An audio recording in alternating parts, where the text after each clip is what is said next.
Assalamualaikum, Shalom, Om Swastiastu, Namo Buddhaya, serta salam kebajikan bagi kita semua. Sebelumnya perkenalkan nama saya Evelyn Venesia dengan PM 2151103 dari jurusan Ilmu Hukum Universitas Internasional Batam. Dalam rangka untuk memenuhi ujian akhir semester mata kuliah Bahasa Indonesia, saya di sini akan mempresentasikan artikel saya mengenai pembentukan karakter dari penggunaan aplikasi TikTok terhadap para remaja. Siapa sih nggak tahu aplikasi TikTok saat ini? Rata-rata atau sebagian besar di sini pasti dia sudah tahu lah apa itu aplikasi TikTok, dan bahkan juga ada yang mendownload aplikasi TikTok ini. TikTok ini adalah salah satu aplikasi platform video pendek yang diluncurkan oleh Zhang Yiming pada September 2016 lalu. Pada awalnya aplikasi ini nggak banyak yang menggunakannya, namun semenjak adanya COVID-19 yang mengharuskan semua orang untuk berdiam di rumah, aplikasi ini pun semakin banyak dikenal oleh berbagai kalangan, khususnya kalangan remaja seperti saya. Oleh karena itu, aplikasi TikTok ini menjadi sangat-sangat populer dan dapat dilihat di Play Store. Sudah lebih dari 500 juta orang yang mengunduh aplikasi ini dan juga mempunyai rating 4,5 dari 14 juta ulasan. TikTok ini merupakan platform video pendek yang memungkinkan pengguna untuk berimajinasi dan mengekspresikan dirinya serta idenya secara bebas dalam bentuk video pendek. Sebagai media sosial yang sudah melekat dalam kehidupan para remaja seperti saya, tidak dapat dipungkiri akan banyaknya pengaruh yang dapat diberikan, terutama dalam pembentukan karakter, di mana remaja ini menjadi sasaran media sosial TikTok. Banyak sekali karakter yang dapat terbentuk dari penggunaan TikTok ini. Ada yang mengarah ke arah negatif dan juga ada yang mengarah ke arah positif. Kita mulai dari pembentukan karakter yang ke arah negatif dulu. Yang pertama adalah lupa akan waktu. Saya sebagai remaja juga mengalami hal seperti ini. Seperti contoh lupakan waktu ya. Saya jam 12 nih mau tidur, tapi saya rencananya mau scroll TikTok sebentar aja. Terus tiba-tiba karena keasikan saya lupakan waktu, tiba-tiba lihat jam sudah jam 2. Kemudian ada yang lebih parahnya lagi, mereka sudah kecanduan sampai jam 2 pun udah ngantuk, mereka tetap mau nge-scroll sampai ketiduran. Itu yang pertama. Yang kedua adalah karakter boros. Boros adalah salah satu karakter yang akan tertanam dalam diri remaja disebabkan karena terlalu candu akan sesuatu.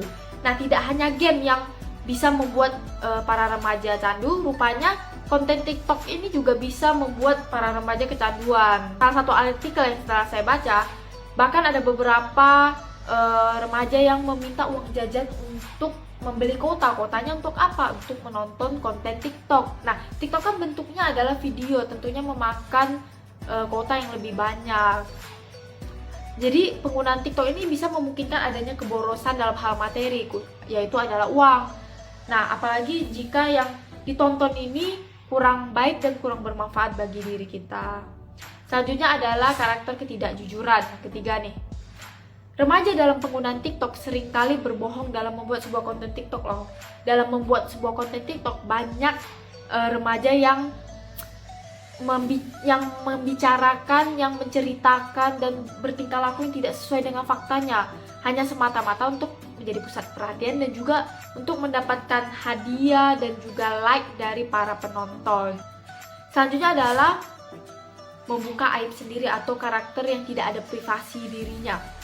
Jadi sudah tidak heran lagi sekarang jika kita melihat para remaja itu membuat konten TikTok dengan pakaian sangat-sangat minim, khususnya wanita, yang sangat terbuka dan sangat minim. Bahkan sampai saya sudah sering mendengar dan sudah sering melihat komentar yang seperti ini bunyinya, kalau nggak seksi nggak akan FYP, kalau tidak pakai celana pendek nggak terbuka itu tidak akan FYP. FYP itu maksudnya adalah tidak akan viral, tidak akan banyak yang nonton, tidak akan laku, seperti itu. Selain itu juga ada beberapa remaja yang secara tidak sengaja maupun secara sengaja mereka menceritakan dan membeberkan aib mereka yang ada di keluarga mereka ataupun aib diri mereka sendiri kepada orang umum, pada publik di media sosial. Tentunya ini balik lagi kepada keputusan mereka masing-masing. Namun jika untuk pembentukan karakter remaja ini tentunya sangat tidak baik jika diteruskan. Selain dari banyaknya karakter negatif yang dapat terbentuk dalam penggunaan TikTok, Rupanya terdapat banyak juga karakter yang positif yang dapat tertanam dalam kehidupan remaja dalam penggunaan TikTok. Yang pertama adalah kreatif. Kenapa kreatif? Dalam membuat konten TikTok, kan video ya. Nah, video ini kita pasti harus persediain dulu dong bahan apa sih yang akan kita sampaikan, kata-katanya harus bagaimana, kemudian videonya harus kita edit sebagaimana rupa, dan juga musiknya apa, seperti itu. Tentunya ini akan memicu kreativitas kita dalam membuat video ini. Kemudian karakter kedua adalah ceria. Dalam penggunaan TikTok, remaja itu tidak hanya kreatif, melainkan ceria. Ceria itu juga akan tertanam dalam karakter remaja ketika dia mampu mengekspresikan dirinya secara berani.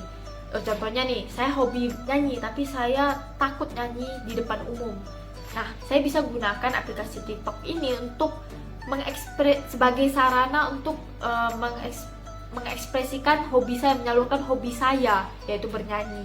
Nah, dengan begitu saya pun akan, karena sudah terekspresikan hobi saya ini, saya pun bisa menjadi lebih ceria karena sudah terekspresikan gitu. Kemudian yang ketiga adalah semangat.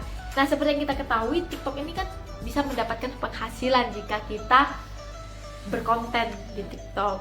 Nah, sebagai remaja yang, kalau remaja kan cari dapat duit, pasti dapat uang jajan, pasti semangat ya. Tentunya ini bisa membawa kita lebih semangat gitu dalam membuat konten TikTok, apalagi membuat konten TikTok yang positif dan bisa menambah kreativitas kita, bisa menyalurkan hobi kita, mengekspresikan ide kita. Terus ditambah lagi pemasukan. Tentunya para remaja seperti saya akan semangat dalam berkonten di TikTok, seperti itu. Jadi intinya, karakter yang dapat terbentuk dari penggunaan TikTok terhadap remaja itu bisa ke arah negatif, bisa ke arah positif, itu tergantung dari kontrol diri kita masing-masing. Jika kita menggunakan aplikasi ini dengan seksama, dengan bijaksana, tentunya ini akan membawa kita ke arah pembentukan karakternya lebih ke arah yang positif. Jika kita menggunakan aplikasi ini untuk menonton yang tidak, kita lupa akan waktu, lupa prioritas kita yang lain, kita fokus kepada TikToknya sepanjang hari, tentunya ini akan membentuk karakter kita ke yang buruk, ke yang negatif.